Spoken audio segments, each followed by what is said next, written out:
Okay, I told you guys I would put a video on about how to make this. I think it looks like Dr. Seuss, but it's just sort of like optical art. So there's probably a better one online. I just figured I would do it because I can share kind of the things that I've figured out from having first done this. So the first thing you have to do is get your paper going sideways, landscape. And you're gonna put a line. Don't make it straight, but kind of cut the paper in half and just do like a squiggly line across the middle. Okay, then you're gonna put dots on here, like 8 or 9 dots, but don't put them the same distance apart.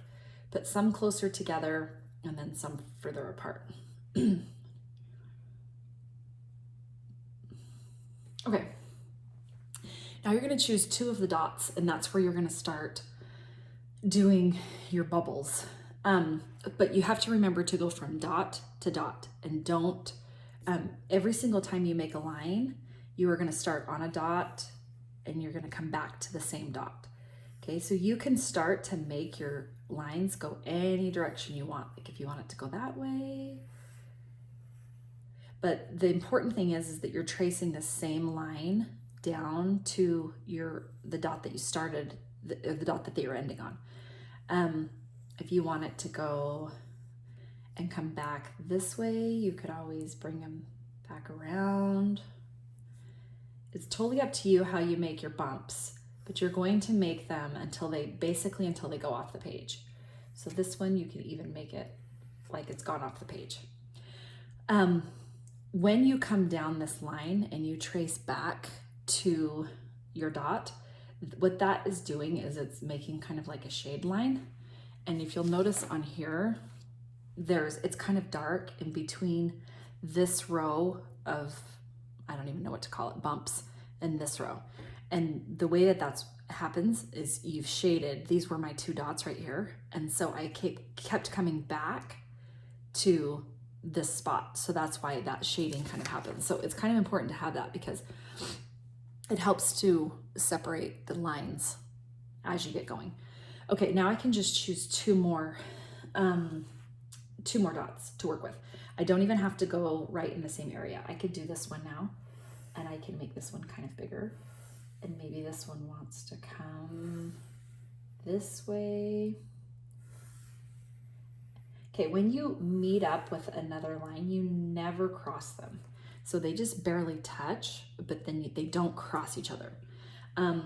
This one, I can make it look like it just kind of went off the page over here and it's kind of going behind. If you feel like you want smaller pieces, all you have to do is come back in here and fill paste some places in. And then when you're done, you can kind of come down that side and just make sure that looks like it's just one line. Then you just choose a new spot. So if I want this one, maybe this one is going to get squeezed off, so maybe it'll go there, but then maybe it's going to come back this way. These 2 dots right here, I can go like this,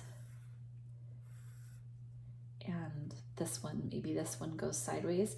I kind of like it when they go in and out of each other, so I don't want to get rid of this one completely, so maybe this one is just these little tiny ones coming through here, and then maybe it's going to come back out over here. So you can just kind of play around with it, but the important thing is that you keep coming back to the spot that you started. So this one kind of got squeezed off a little bit, so maybe I'm going to make this one come around here, and maybe they just kind of both come this way.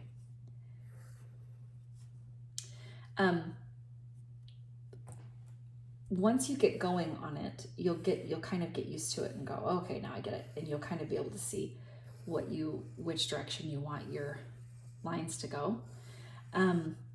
I usually do a couple of practice rounds before I do my actual one, just so I can kind of see like what's happening. You can do whatever you want, but the important thing is that you're coming back down to the dots where you started. Okay, so I want to show you what not to do, because I see this a lot when we do this project. First of all, when you get to the other side, you don't have to do all one side. You can move around however you want. But this one, I kind of want, like, since this one was big over here, I might want to make this one go a little bit bigger. So I might make them more rounded, so they're kind of like starting to take over and then maybe go this way. And then I can add one in there if I feel like I need one there. And you can kind of start doing this. Anyway, you can kind of mess with it, but remember to just to come back to your dots. This is what I don't want you to do. And sometimes kids will do this. They'll do a line like this, and then they'll come over here and they won't start at the dot again. They'll just come over here and do this. And that's not going to give you the same effect. That sort of looks like a rainbow over here. And the way that it starts to look like this is because you keep coming back to the same spot you started. So if I'm going to be making things here, I'm always going to start here. They just kind of go up like this, and then you can kind of move them however you want. So that's basically it. When you're coloring them, I would suggest on this one, I just chose a couple of different colors and did like a pattern, but I don't think it looks as good as if you just choose 2 colors for each row. I just think that makes it pop a little bit better. So just choose 2 colors, and like I said, you can do whatever you want, but I kind of like how they're totally different color schemes on each of the rows. When you finish, it might look something like this, or it could, look different. There's a million different ways you can go about it, but it's just kind of fun. But yeah, just make sure you don't do that rainbow thing. This rainbow right here is not going to make it happen. You have to come back to your dot every time you start. Okay, and that's it. I can't wait to see them. If you guys do one, make sure and send me a picture so I can see it.